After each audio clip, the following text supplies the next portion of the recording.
तो after coming to Canada and अपने सारे छोटे मोटे काम जैसे bank account setup and GIC setup करने के बाद आपका सबसे इंपॉर्टेंट काम आता है पार्ट टाइम जॉब ढूंढना। एंड कुछ लोगों को ये पार्ट टाइम जॉब ढूंढने में 1 से 2 मंथ्स लग जाते हैं। And the biggest problem is not कि वो ये काम नहीं कर सकते हैं, जो मिनिमल पार्ट टाइम जॉब होते हैं ये नहीं कर सकते हैं, but the biggest problem is their resume. So hello guys, welcome to the channel. In this video I will discuss all the mistakes that students do when making a bad resume, and especially I will share my format and the things I did to land the Walmart cashier job. So before making the resume, there are some things you should remember. Number one, there is slight differences in the Indian resume format and the Canadian resume format, so don't try to use the generalized Indian format. Second, you do not have to make 2 to 3 pages of resume even if you have relevant experience, which I think 90% of you would not have. 1 page max is enough because most जगह पे आप paper based देंगे and किसी के पास time नहीं है कि आपका 2 to 3 पेजेस का रेज्यूमे पढ़े। एंड आई थिंक जहाँ पर आप फिजिकली नहीं देंगे, ऑनलाइन भी देंगे, वहाँ पर ऑटोमेटिक चेकर्स होते हैं जो 1 पेज से ज़्यादा ऊपर आपका पढ़ते नहीं है। जहाँ पर भी आप अपना रेज्यूमे फिजिकली दे रहे हैं, जो कि हमारा थर्ड पॉइंट है, जहाँ पर भी आप अपना रेज्यूमे फिजिकली दे रहे हैं, always mention your availability in the resume itself. चाहे एक टेबल बना दीजिए, एक लिस्ट बना दीजिए, कुछ भी करिए, बट उसी के अंदर अपना मेंशन कर दीजिए ताकि the employer immediately knows when you are available and आप उस रोल के साथ फिट है।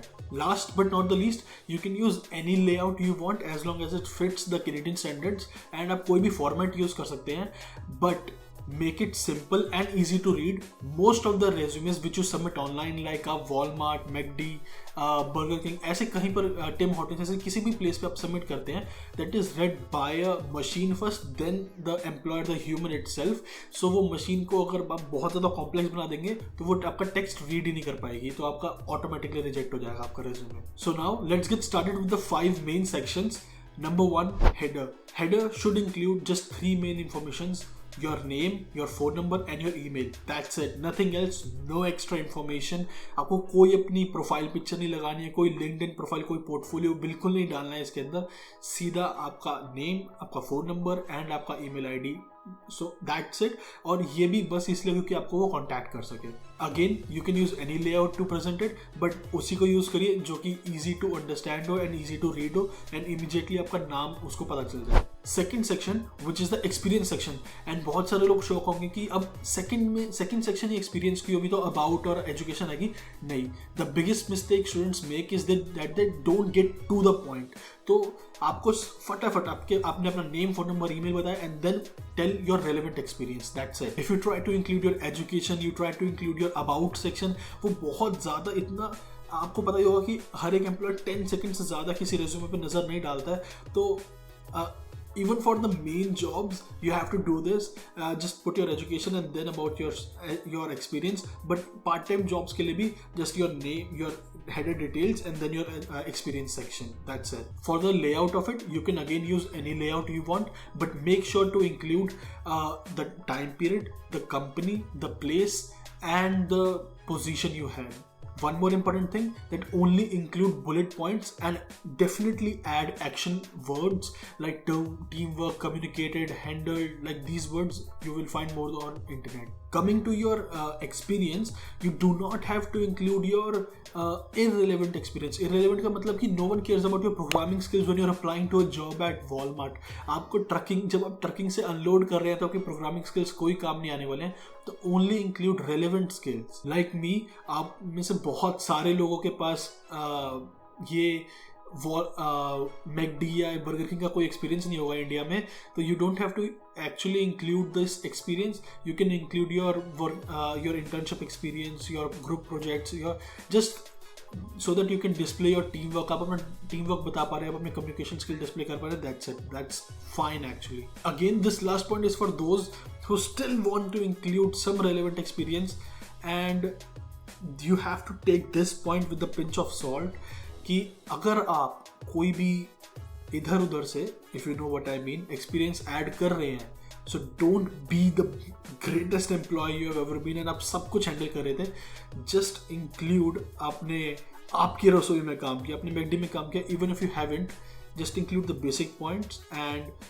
try to be as generalized about it as you can. Don't be so specific that they can point it out.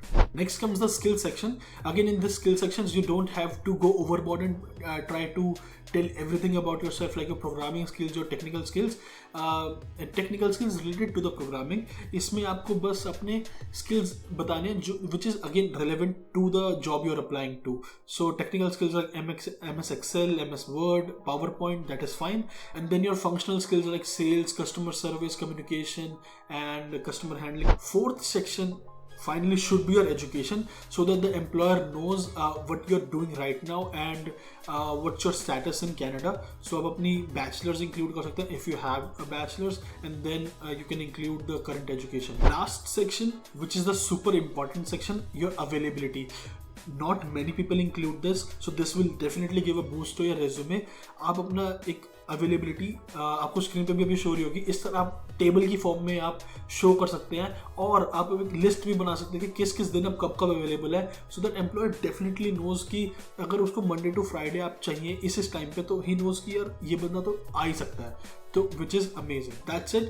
You have to follow these rules. If you do, you will definitely get interviews, and you don't have to make it too flashy and unreadable. Keep it simple. जैसे easy to read हो and किसी को भी पढ़ने में कोई दिक्कत ना आए, and immediately employer आपके बारे में जान पाए कि आपका नाम जाना, phone number जाना, email जाना, and then again आपका relevant experience, उसको immediately पता चलेगा कि he has done this work before. One page is more than enough, and do not include things which you can't explain if you are asked about it. So if you want to know which bank is best for GIC, you can watch this video where I discussed about that.